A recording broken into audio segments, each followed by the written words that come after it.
See, I start out with this thought philosophy, which maybe is a bias. I believe in the end, liberals always win.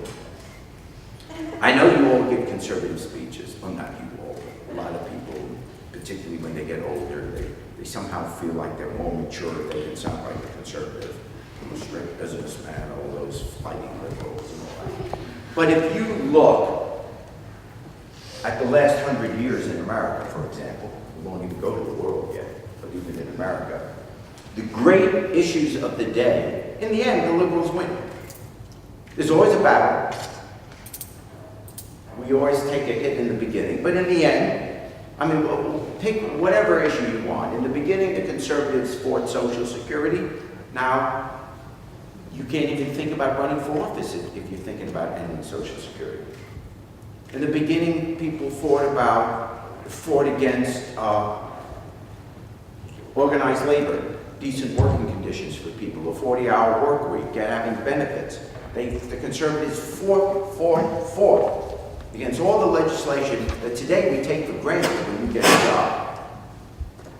Even if you work for a company that doesn't have unions, the reason you get whatever benefits you get, or whatever wage you get,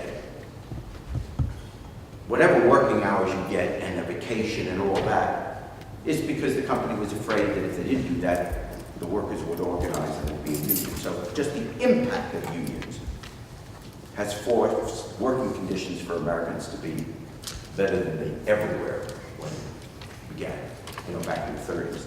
So again, the conservatives fought against it, and now we have the 40-hour work week and overtime and benefits, etc. In the beginning, conservatives fought against civil rights. I mean, a horrible history of fighting against civil rights. And now, of course, we have an African-American president.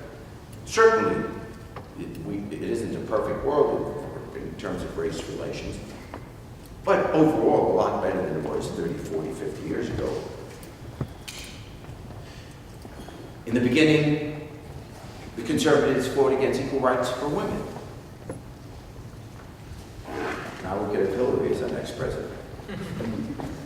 And certainly, though the glass ceiling is still a little bit there, and wages certainly are different still, you can't get anywhere if you would seriously argue that women shouldn't have equality.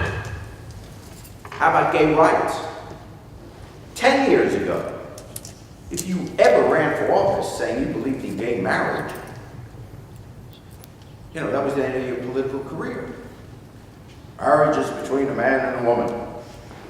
You almost had to say that, just like saying, hey, it's nice to be here. That's how you had to start speaking. And now, you'd be embarrassed to say that people should be able to love who they want. If you don't like gays, don't date them.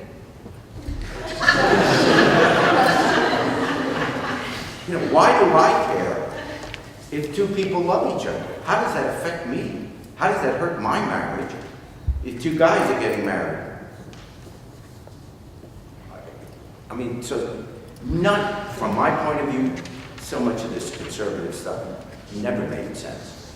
But the point is, eventually, liberals win, and then it becomes mainstream, so you don't even argue about it evermore, or ever again.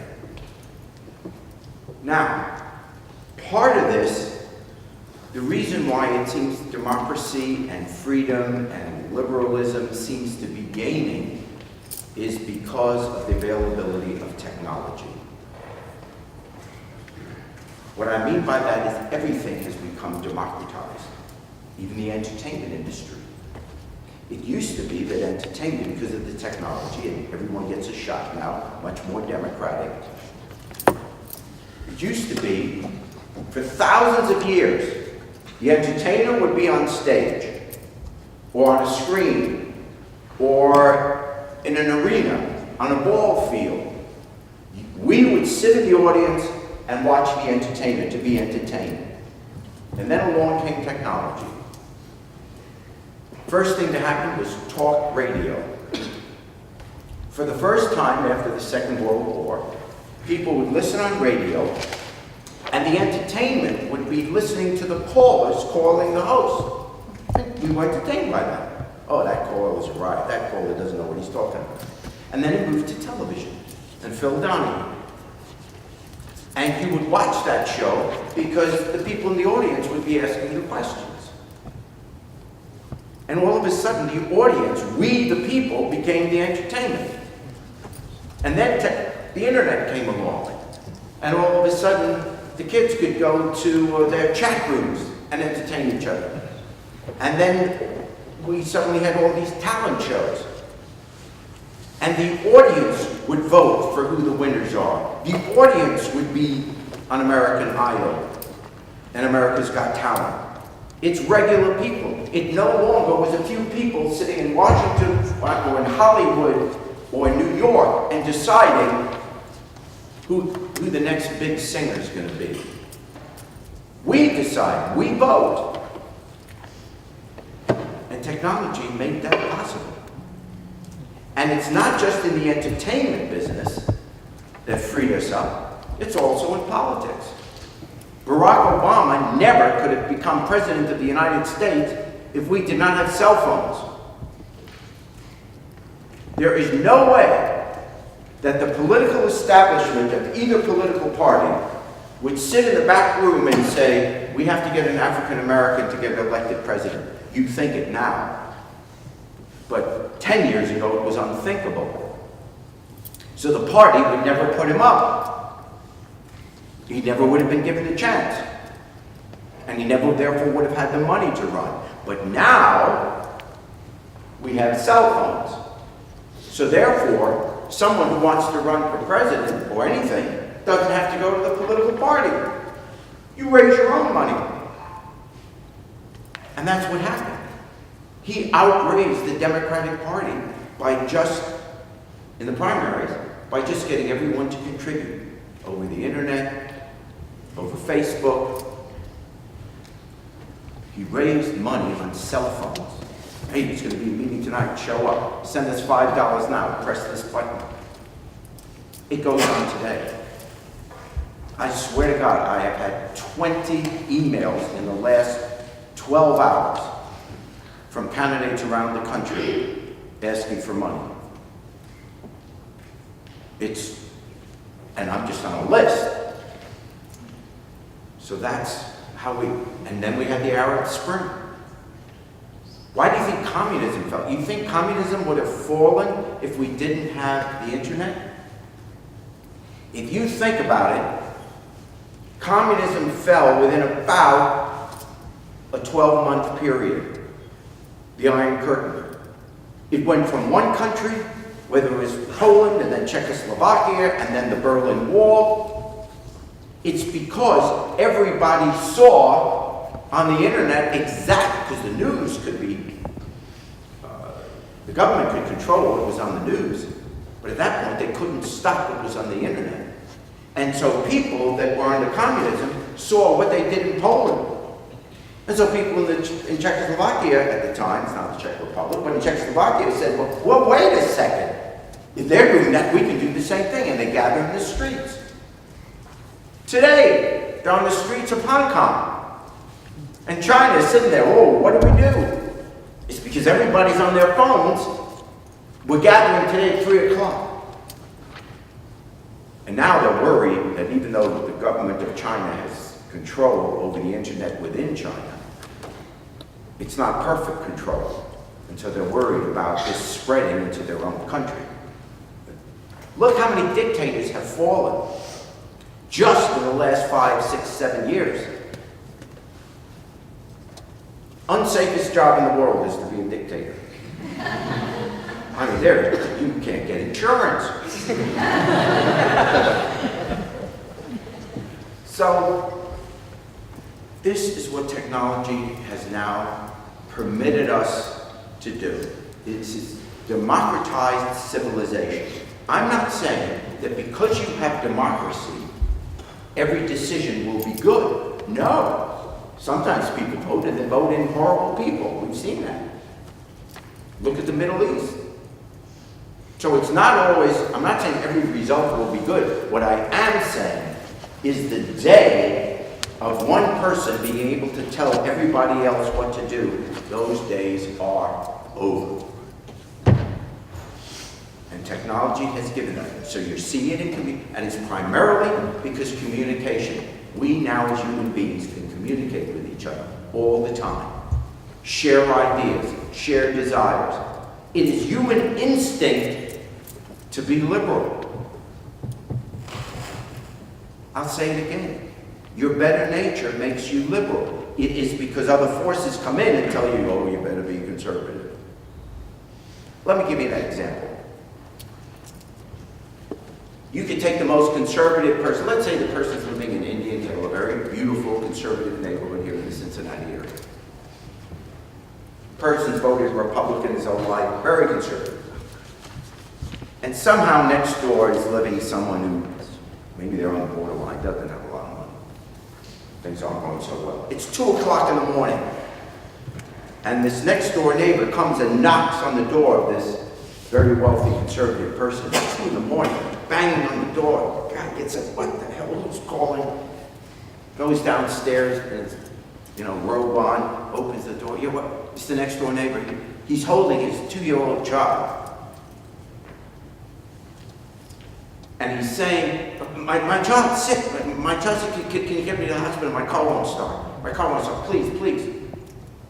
We all know that that man who was just woken up would say, oh my gosh, yeah, grab it. Where are my keys? I'll be right out. Puts on a pair of pants, grabs the key, rushes to the hospital. That very conservative man would never say, well, you had worked hard in life, you'd have a car that would start at this time, so too bad, I'm going back to sleep and shut the door. No!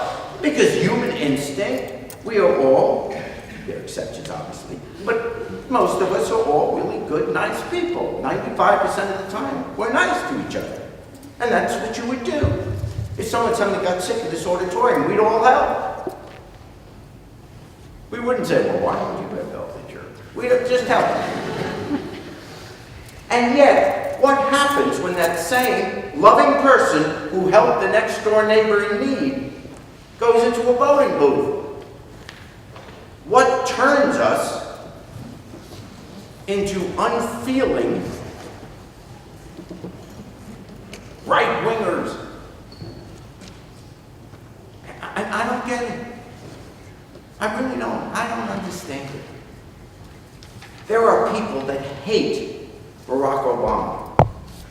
I travel through parts of the country, doing various shows, etc., and giving speeches or whatever, and there are communities where people, they hate him. I'm not saying there's not a reason not to vote for him, or there's not a reason not to like what he's doing on certain things, and you want to argue over policies. This bill doesn't make sense, and should be tweaked this way. But hate him? Is there a person in this room that one day wouldn't want to have a Barack Obama as a son?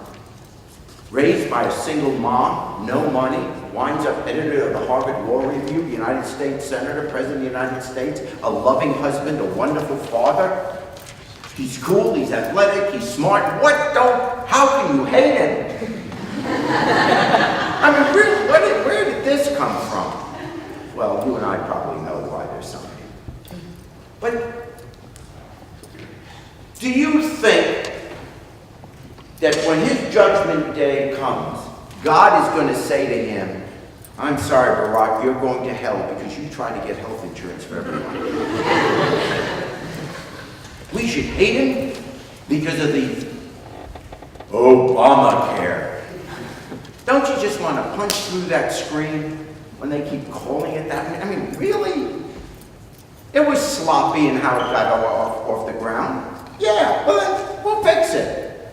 But you really think it's a bad idea that everyone should have health insurance? You think it's a bad idea that I should have to pay a little more in taxes? Really? You're going to hold a telethon for me? Because I can't afford something? Why are you giving me a tax break? When kids are going hungry or not having medical care, do you think lower income people love their children any less than a rich person? I mean, if we just remember everything we learned in the first grade, in the second grade, in the third grade, everything our mothers used to tell us, If we could just keep those lessons when we become grown-ups, it'd be a much better world. Your mother was when you're a little child and you start grabbing a toy away from your friend. And I heard, oh, share, Johnny, share. Where did we lose that? Why don't we want health insurance for all Americans? Wouldn't that just be a really nice thing to do? No political arguments, just let's do it. No one likes to be sick. No one likes to lose a child. What's wrong with us? We get so trapped in this stuff. But now, we can do a lot more with each other because we do have this technology which has democratized everybody.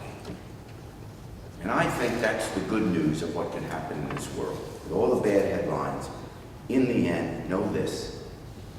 We may even go through fighting in the meantime. Horrible things could happen along the way. But in the end, liberals win.